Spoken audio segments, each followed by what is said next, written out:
Seja bem-vindo a mais um vídeo nesse canal. Eu sou a Alane. Eu sou José Carlos, somos do canal Home Bike Style. No Motorhome Felicidade. E roda aí nossa vinheta.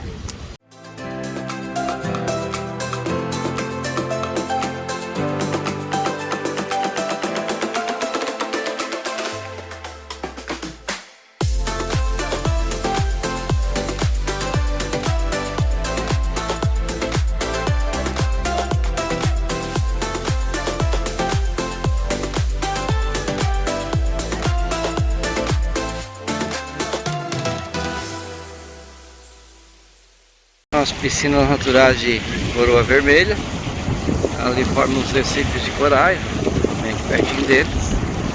A água fica restrita aquele lado ali.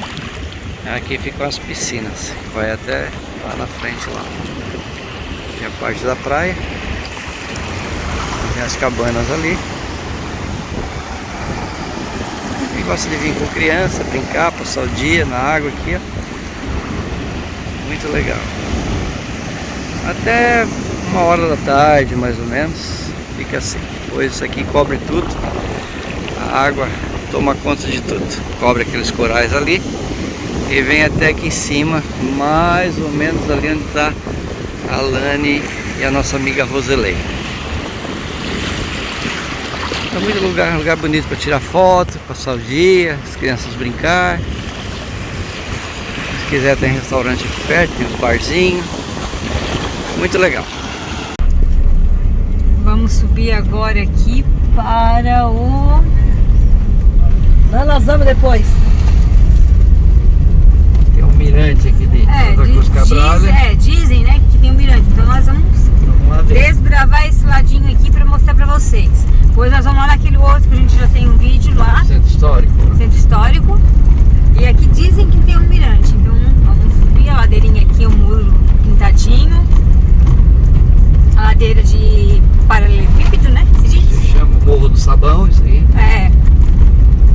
Morro do Sabão. Isso aqui é a lateral do esquerdo ali. Compre lá.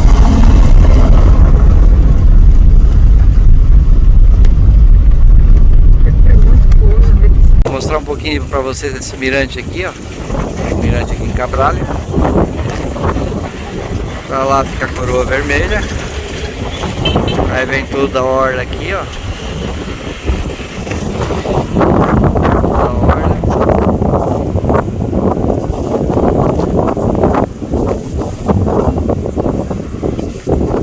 E chega até Santa Cruz Cabral. Ali já tem o Rio Jonditiba, que faz o encontro com o mar onde saem as embarcações. Elas vão até Coroa Alta, onde a gente fez aquele passeio. E saímos em Coroa Alta. Vou puxar um pouquinho mais para vocês aqui. Os recifes de corais. Aqui embaixo da Cabral, Santa Cruz Cabral.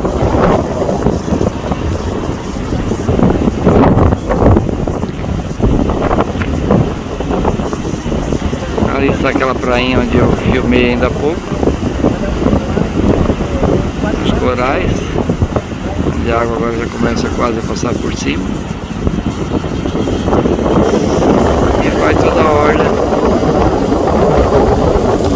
Até lá.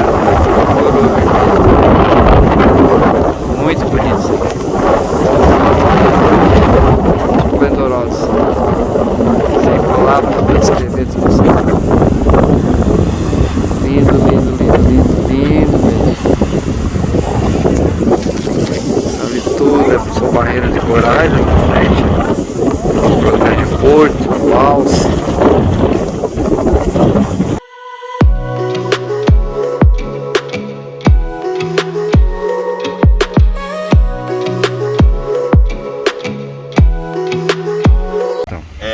Meu nome é Joelson Brasileiro.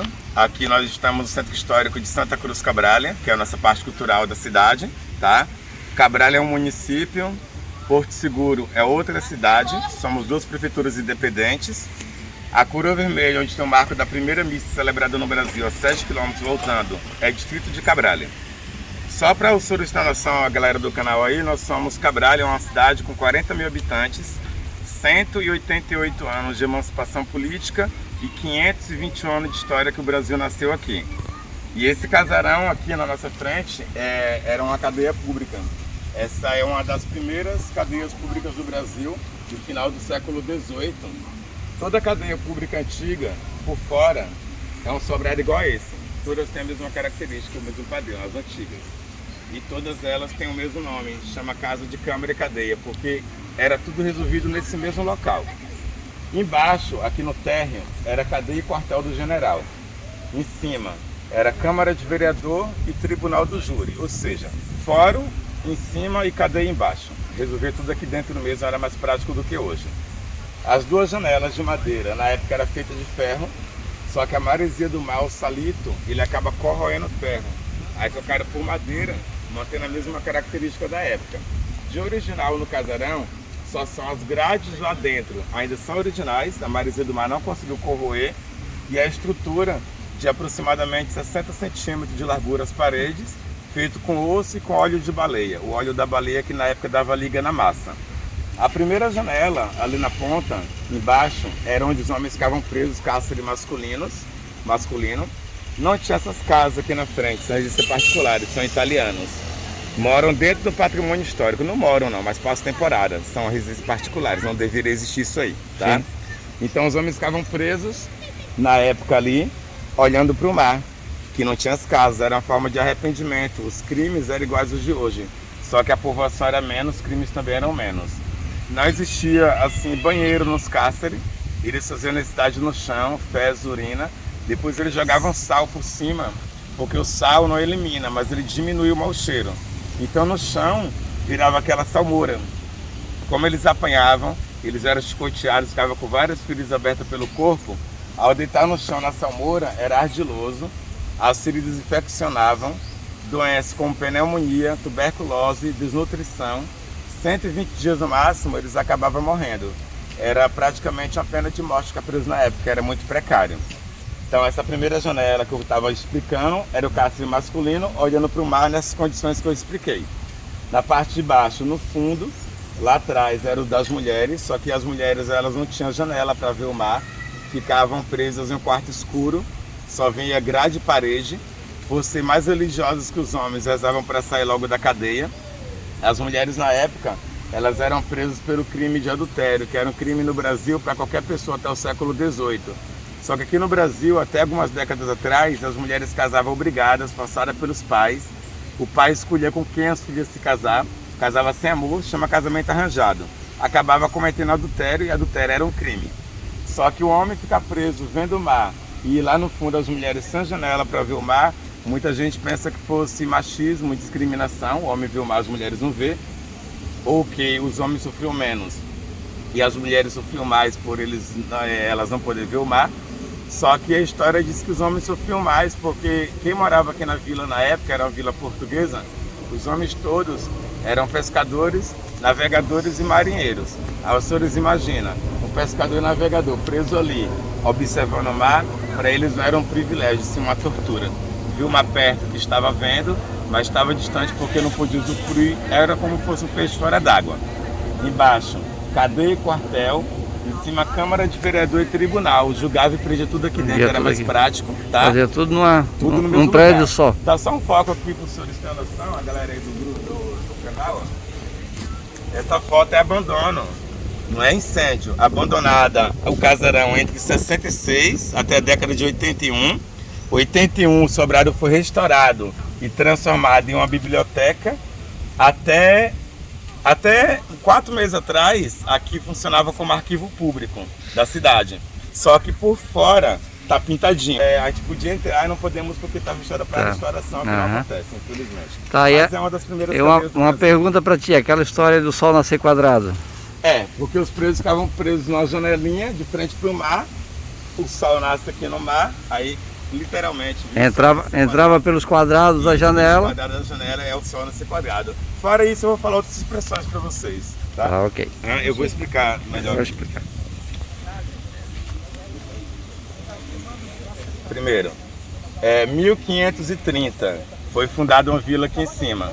Morar aqui em cima na época, porque daqui de cima tinha toda uma provisão do mar, dava para ver o mar e dava para ver os invasores, era ponto estratégico, tá?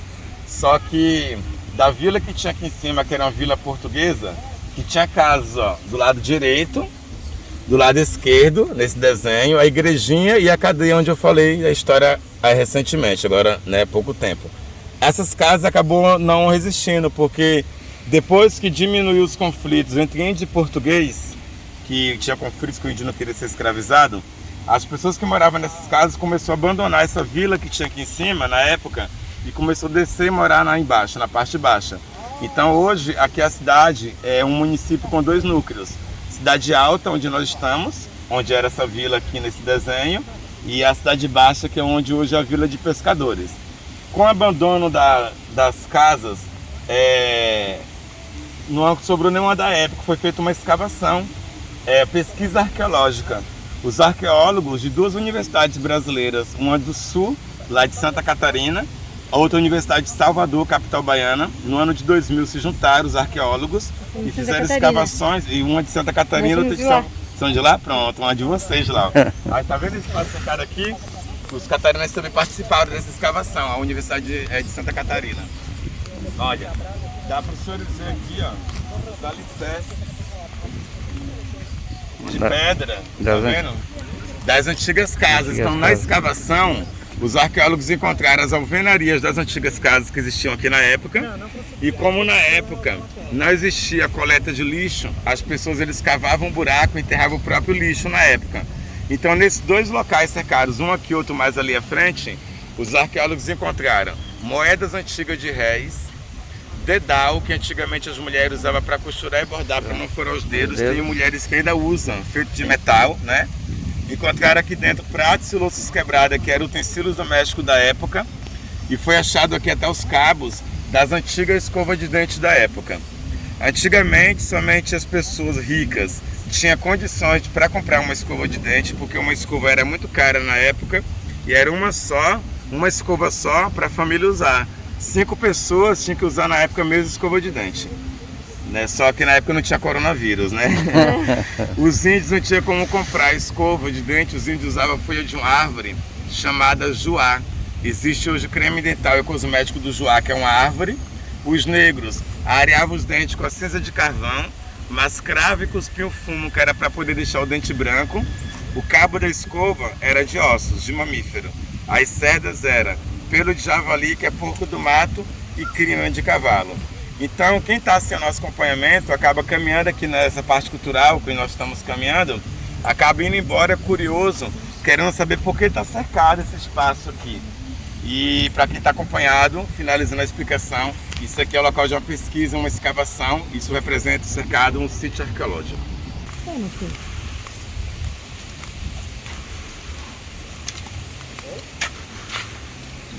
Não pode entrar de biquíni. Padre, posso usar para ela? A senhora pode, só joga por cima da senhora assim. Isso, assim a senhora pode entrar, tá? Pode vir. Deixem entrar as mãos com álcool, tá? O vírus tá rolando solto por aí ainda.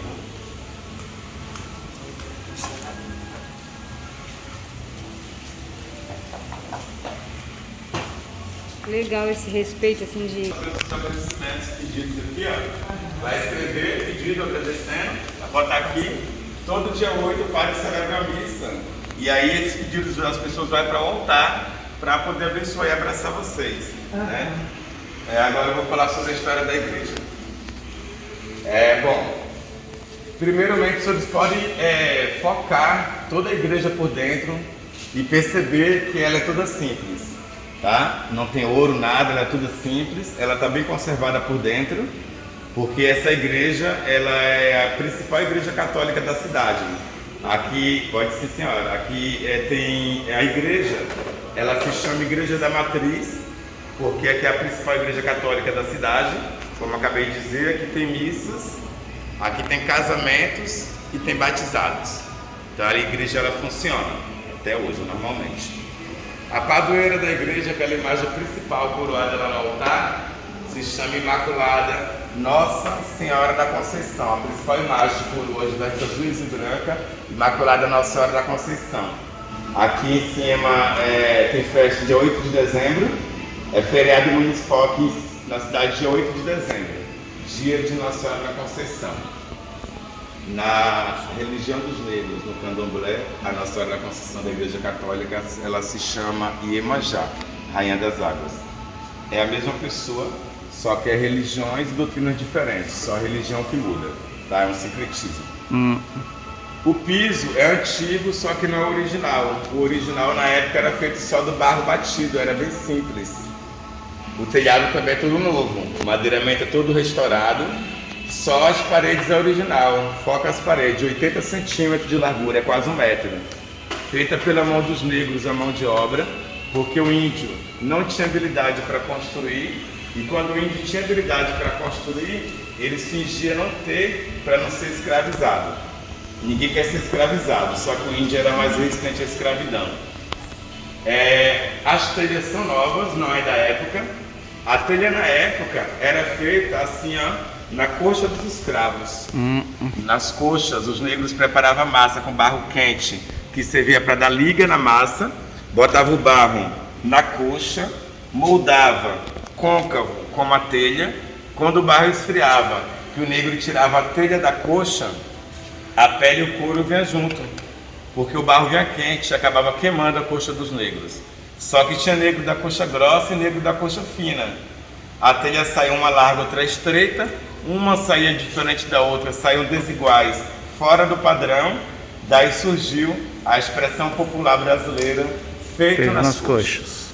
Feito nas coxas significa uma coisa imperfeita, fora do padrão, uma coisa feita de qualquer jeito, é feita nas coxas.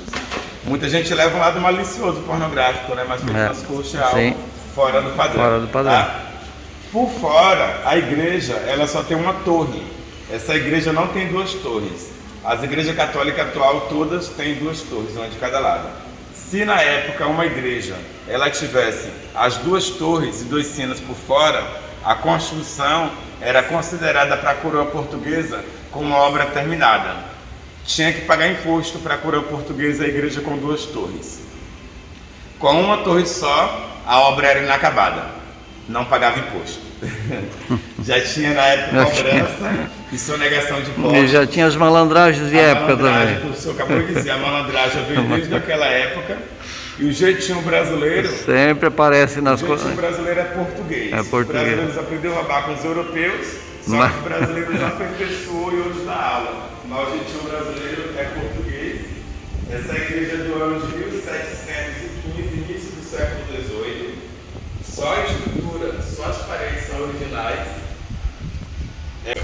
Só que na época eles cavavam buracos, enterravam os corpos e botavam uma cruz para demarcar, né, com o nome da pessoa. Só que algumas décadas atrás a cidade era pequena e o cemitério estava praticamente abandonado, como não tivesse ninguém enterrado.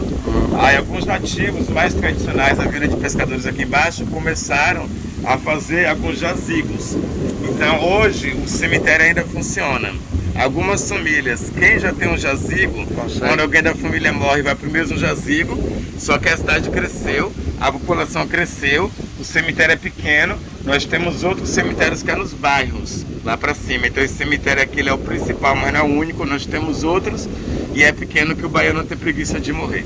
Só para isso, a gente não tem pressa não. Não tenho que exatamente, não temos o que falar exato o que ia ser aqui. Se quiser focar aqui, ó, na plaquinha, ruína de construção inacabada, uma obra que começou e não terminou, século XVIII. E nenhuma pesquisa conseguiu identificar. A ruína é desconhecida. A história que eu vou contar para os senhores sobre essa construção aqui é que talvez essas ruínas iria ser uma escola jesuíta, que é uma escola católica, é uma história conhecida na literatura, mas é uma suposição. Que talvez fosse uma escola, iria ser uma escola jesuíta, que começou e não terminou. Por quê? Uma índia e um português, eles se apaixonam, os índios não aceitavam o romance, houve um conflito e aí a construção ficou inacabada. O nome do português chamava Diogo Alves Correia, apelidado pelos índios Caramuru. Caramuru significava Deus do Fogo. A Índia chamava Partira, apelidada Inayá, o nome da Índia. Esse aqui, ó, é o tijolo português. Eles são compridos, fininhos e são botados deitados na construção. Os tijolos vinham nas caravelas, dentro dos barcos, porque com o tijolo o barco ficava pesado e fixo à água. Peso e equilíbrio para um barco não virar é chamado de lastro. Quando eles voltavam para Portugal, eles retornavam com pau-brasil e com pedra preciosa. Porque eles não eram burros de vir com o barro e voltar com o barro de volta. E o jeitinho é português, a expertise era de Portugal.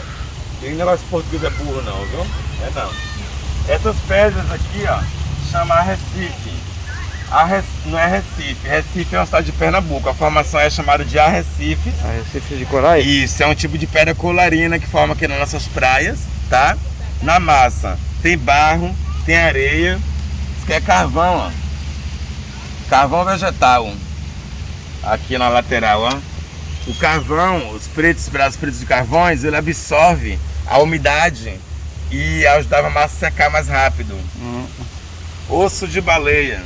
Fragmentos bem brancos por dentro, quebrados na massa, como a brita, em várias partes, olha, para fortalecer porque não tinha ferro. E na massa, na época não tinha cimento. Usava óleo de baleia, que era o cimento da época. Só que o óleo da baleia, ele é 3 vezes mais que o cimento que a gente usa hoje. Nós estamos aqui na elevação de aproximadamente 40 metros de altura. Caso houvesse algum ataque, que na história não há relato de nenhuma invasão, um invasor vindo pelo mar, uma bala de canhão com 30, 40 quilos de peso, não teria força de subir, de chegar aqui no alto, e caso chegasse, não conseguiria destruir uma parede com essa espessura e o material que ela foi feita. Está de pé até hoje, século XVIII. Isso tem mais ou menos a partir de 300 anos para cima, século XVIII. Cada parede e cada coluna lateral tem vários buracos. Tá vendo as perfurações aqui, ó? Aqui, a outra aqui em frente seu aqui, ó. Os buracos. Esses buracos, como é que é a obra inacabada? Talvez fosse o mais lógico que fosse para botar madeiras, para fazer andaime, para terminar uma obra que não terminou, que é inacabada. Mas a história é uma suposição, porque as ruínas são desconhecidas. E o nome do português, apelidado Caramuru, apelido Caramuru, Deus do Fogo, porque ele pegou a cachaça, botou dentro de uma cuia e depois pôs fogo no álcool. Só que na época o índio não conhecia álcool, pensou que ele tinha colocado água e que ele pôs fogo na água. Que ele fosse um bruxo, um mágico ou um deus. Os índios fizeram um círculo ao redor dele, ajoelhou aos pés dele, chamando ele de Caramuru, que significava Deus do Fogo, pensando que ele botou fogo na água, mas ele botou fogo no álcool.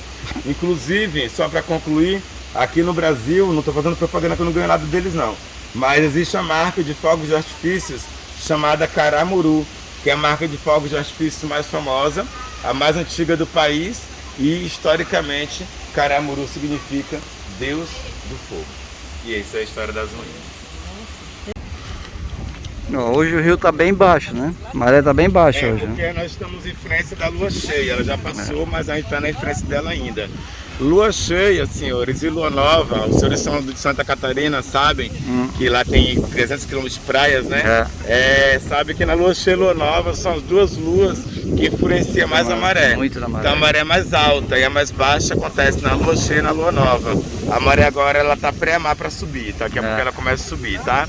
Bom, aqui embaixo a vila de pescadores, tá? Para continuar só de balsa, tá vendo o carro, os caminhões que vão na balsa ali? A balsa ela faz isso, pra cá assim, faz essa curva aqui, faz o contorno lá, e para ali do outro lado. Ali é um comércio. Depois dali tem uma BA, uma rodovia, 2 km, naquela parte lá de trás, da parte lá do fundo, lá de trás do rio, onde faz uma enseada assim, ó, Vila de Santo André, que se passaram por lá naquele passeio de barco. Apelidado agora é Vila do 7 a 1, tá? A Alemanha ficou lá. Tem um galpão aí, ó. Isso aí é uma garça branca bronzeada pelo sol da Bahia. É que a garça tomou muito sol, ficou pretinha, muito sol, ficou preta. É urubu. Aqui embaixo é uma vila de pescadores, por muito tem bastante urubus, que eles vêm com peixe, tem muito urubus aqui na região. O rio vem de Minas. Em Minas o rio chama Rio do Peixe. Aqui em Cabralha o rio chama João de Tiba, homenagem a um português que pescava. Os pescados ele doava para os pobres. Quando ele morreu, botaram o nome do rio João de Tiba. O paredão de pedra, essa formação retinha, esse paredão todo aí, ó, que divide o rio do mar, isso aí é natural. Essa formação de pedra, ela é chamada de arrecifes, popularmente isso aí é chamado de quebra-mar natural. Ele é perfeito, paredão retinho assim, muito perfeito, sabe por quê? Foi Deus que fez. Se o homem tivesse feito, o paredão não seria tão perfeito e o mar já teria destruído. Isso mesmo. Aqui no Brasil só tem 3 únicas cidades brasileiras que tem um paredão de arrecifes igual a esse, que não foi feito pelo homem, que protege uma cidade contra o mar. Cabralha, esse paredão diante dos seus olhos aqui, ó, é natural. Até hoje, senhores, o mar nunca passou por cima para deixar a água desse rio agitado ou ameaçar aqui embaixo a vila de pescadores, só que a maré tá baixa. A maré alta, esses barquinhos a pedra para cá, na areia ali, ó, voltam a flutuar. Na maré alta, como o mar influencia o rio pela foz, o nível do rio sobe, cobre as pedras, mas o mar nunca passou. Esse é natural. O outro fica em Porto Seguro, no centro de Porto Seguro, também tem um paredão igual a esse, que é natural. E o outro fica lá em Recife, em Pernambuco, Praia de Boa Viagem, que chama Recife, porque lá em Recife tem uma formação de arrecifes igual a esse, que protege Recife contra o mar. Só que o de Recife, ele é o segundo maior do mundo, só perde para um que existe na Austrália. Ele vai de Porto de Recife, Pernambuco, Praia de Boa Viagem, começa lá, e vai até Porto de Galinhas, na praia chamada de Muro Alto. Só que lá tem taco de tubarão e aqui não tem, tá? Aquela ponta lá, no final, lá à direita nossa, aquela ponta lá, é Coroa Vermelha. O senhor tá no campo um pouco antes, nessa direção de direta ali, do outro lado do seu campo, e aí lá é Coroa Vermelha. A praia é redonda assim, ó, ela faz pra cá assim, ó, e é redonda pra lá também.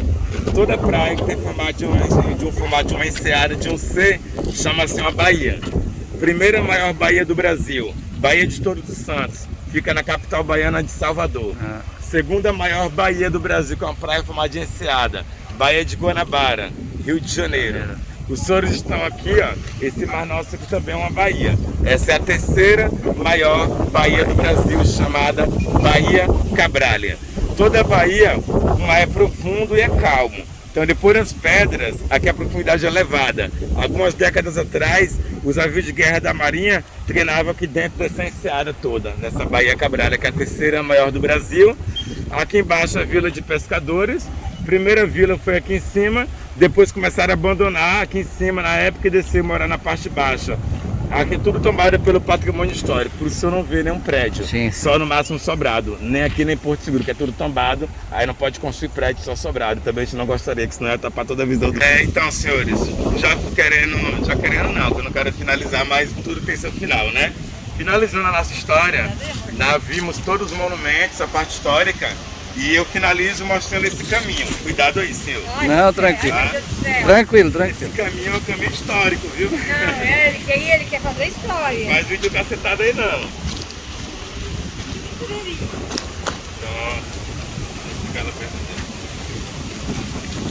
Então, senhores, o caminho ele vai até a Cidade Baixa, Vila de Pescadores. Claro que isso aqui é uma escada, né? A escada é baiana. Tem alguns degraus, uma parte para descansar, mas alguns degraus, outra parte para descansar, ela não é contínua não, né? Vai reta não, né? Não é só degrau, só tem a parte para descansar um pouquinho. Tem os planos. Mas esse caminho, filmando aqui para cima, aqui ó, tudo que nós vemos lá, a cadeia, tá vendo lá em cima? A vila era aqui em cima. Mas na época, a única ligação, o único acesso entre a cidade alta e a cidade baixa era por esse caminho que nós estamos. Então o caminho é um caminho histórico, vou te mostrar aqui nessa plaquinha para vocês confirmar que o caminho é histórico, só que a escada foi feita no ano de 2000. Esse caminho era o único acesso que existia no século XVI, olha. No caso, entre a isso ligação aqui entre a era, parte alta e a parte baixa. era tudo de Tudo chão, de então. chão. Era o quiabo, né? A ladeira do sabão, porque quando chovia escorregava desse lugar. Por isso a história aqui, que todos os morrinhos aqui é ladeira do sabão. Ladeira do sabão, porque nos dá chuva, então, século XVIII, a ligação entre a parte alta e a parte baixa, a escada foi feita no ano de 2000, mas o caminho histórico existe desde o século XVI, e é isso aí.